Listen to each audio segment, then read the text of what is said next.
Hey guys, Phil from Trail Talk here, and today we're answering the age-old question, is it better value to build your own bike or purchase a full brand new bike? So before we jump into the video, if you haven't subscribed to the channel, subscribe, also put that notification bell on, and if you have subscribed and you haven't put that bell on, put that bell on to be notified when a new video comes out. And then also another public service announcement, if you haven't been checking out the live streams, definitely tune into those fortnightly because we also do some giveaways in those as well, so it's definitely worth checking out if you want to win something.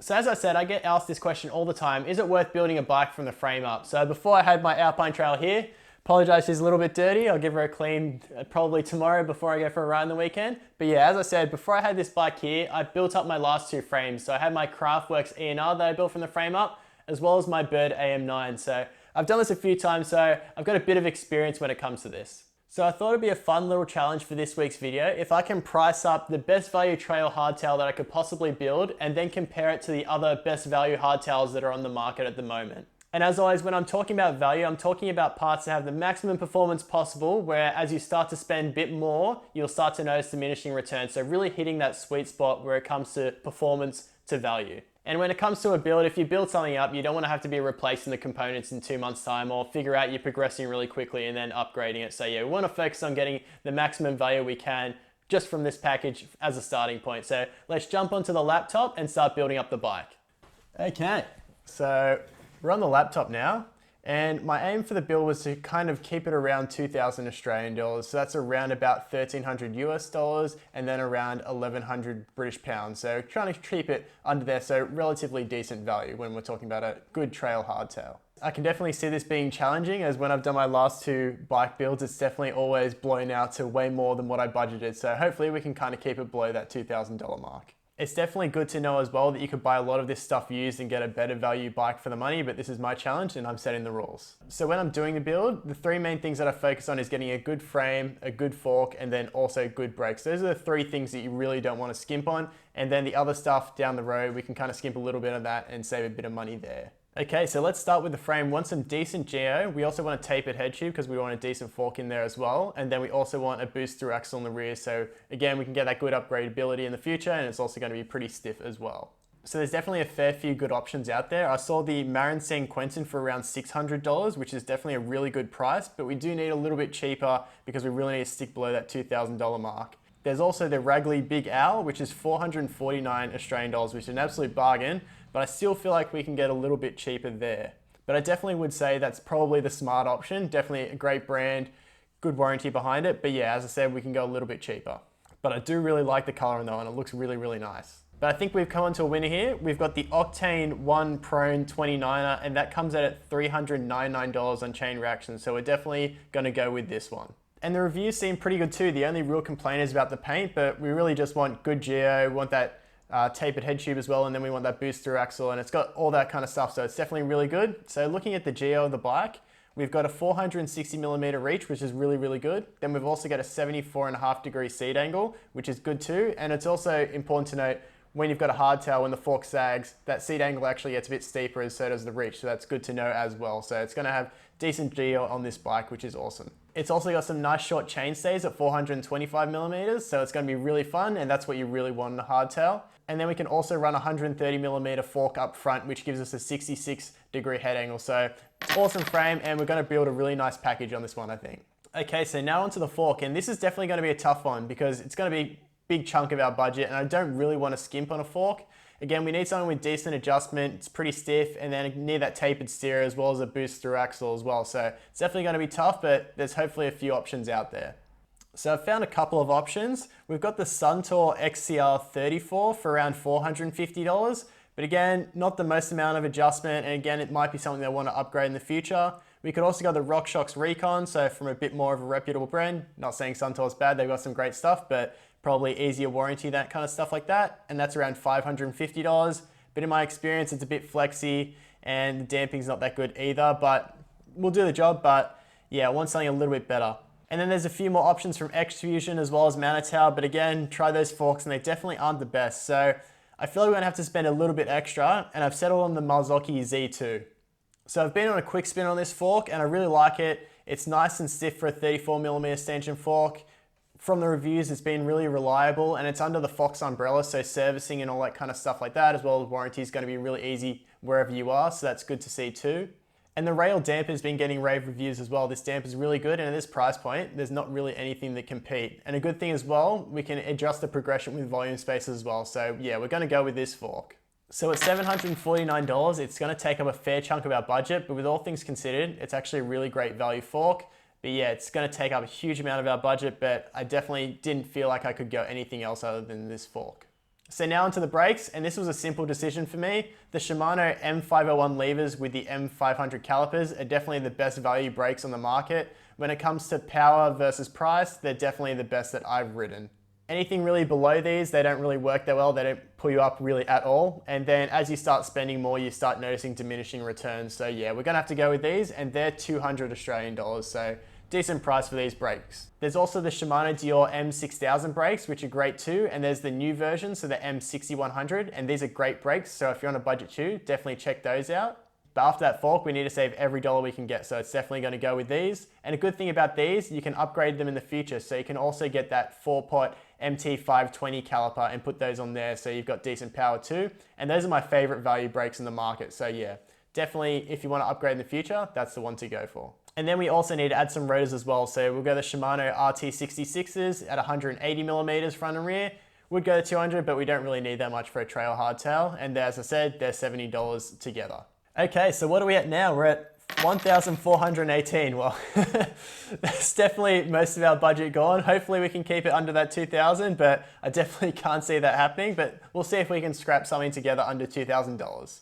Okay, so now into the drivetrain now, and hopefully we can save some money. There's definitely been some great value drivetrains that have come out in the past year. So we need something one by, we need something with a decently wide range cassette, and then we need a derailleur with a clutch on it as well. We don't want our chain slapping around. We need good chain retention too. So hopefully we can find something. So Microshifter has been getting some good reviews lately. They've started to be spec'd on a lot of OEM bikes, more budget end bikes, and it's a great option for a cheap one by drivetrain.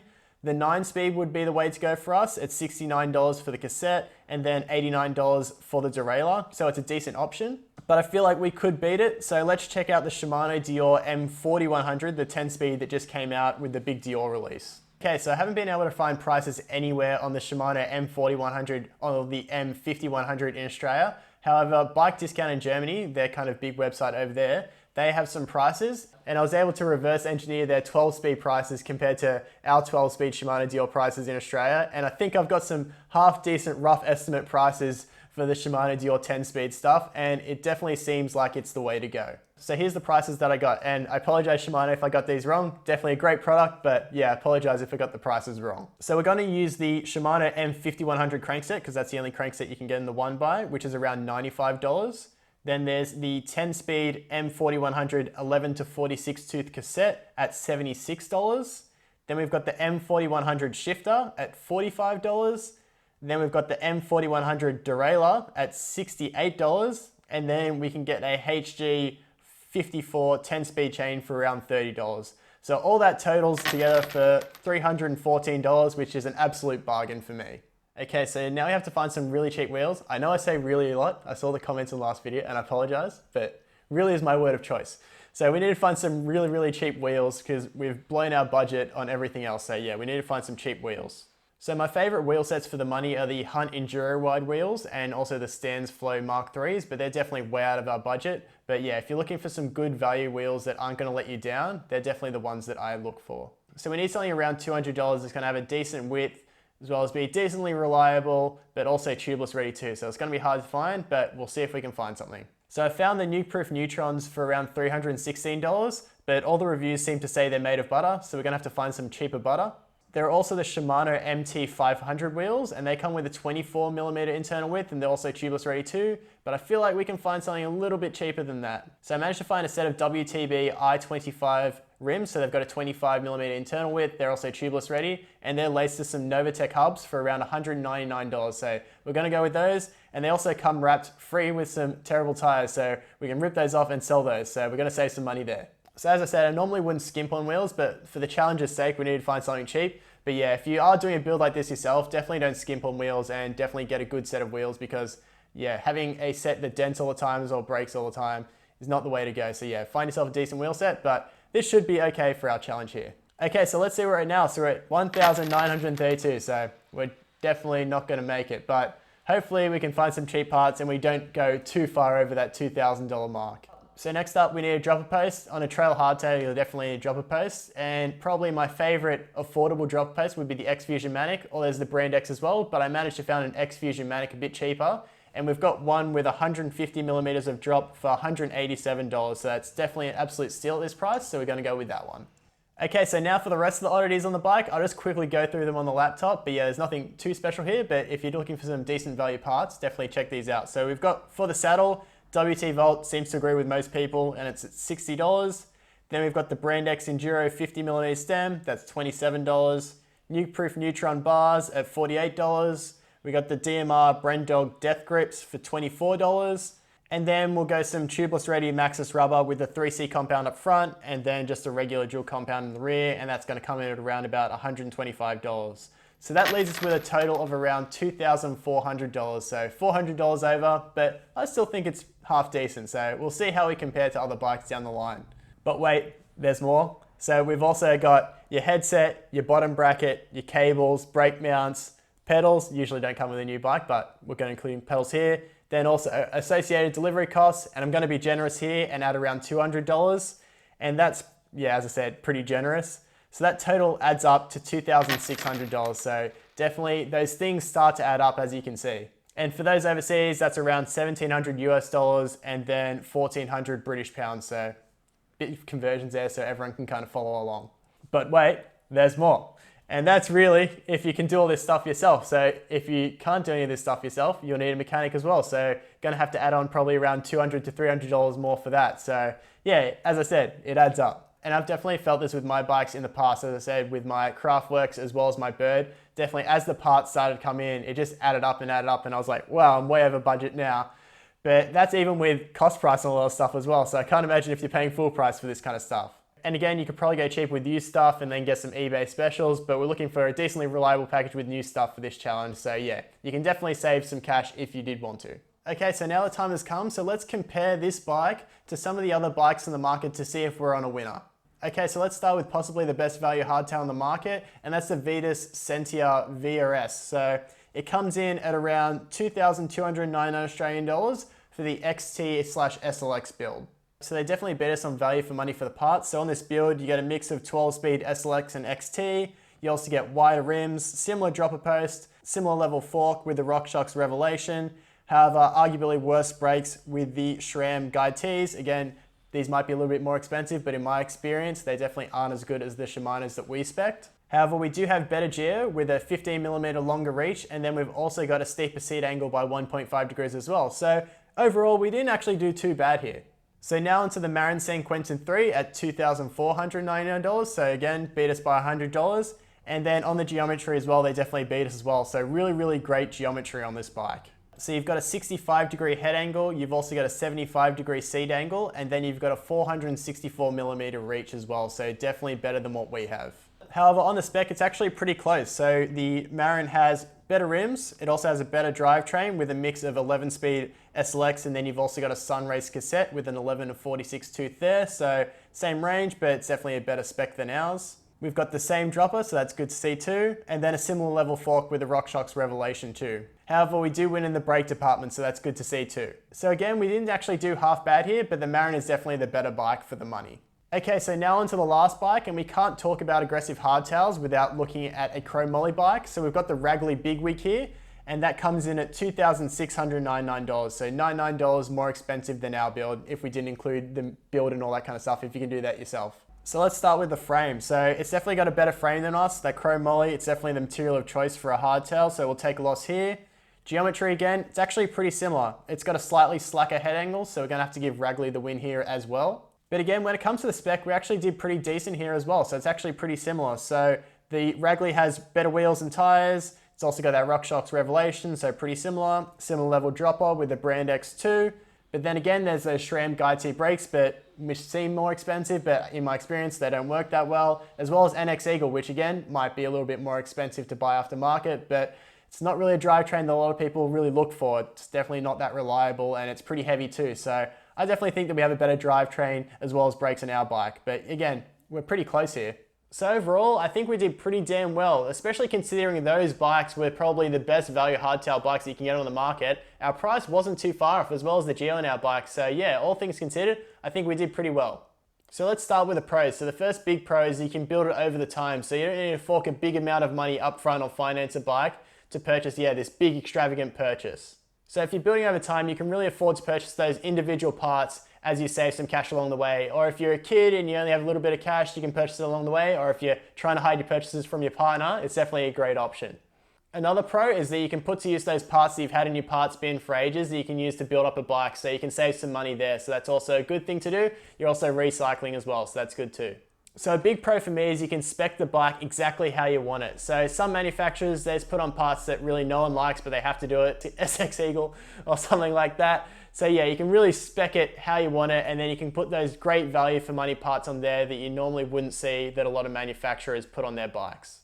Another thing is you can build skills building up the bike. So normally skills you normally wouldn't have had, you have to kind of learn those skills when you're building up a new bike. And you also just build a bit more connection to the bike because you've built it yourself. So you've got a bit more pride in it that way. So you'll probably take a bit better care of it as well. And the last one, again, we didn't use used parts here, but if you were building up a frame, you could use used parts and save some cash there. So it's definitely a good option that way too. And again, you're recycling, which is also awesome. Okay, so now onto the cons, and typically it's going to be a bit more expensive to build up your own bike than buying a full bike. I know in our experience here, it shows if you do scrounge and get the best value for money parts on the market, that you can put together a build that actually is really good value, especially if you get some used parts. But typically buying a full bike, because the manufacturers have a bit more buying power, they're going to offer a better value package than if you were to build it yourself.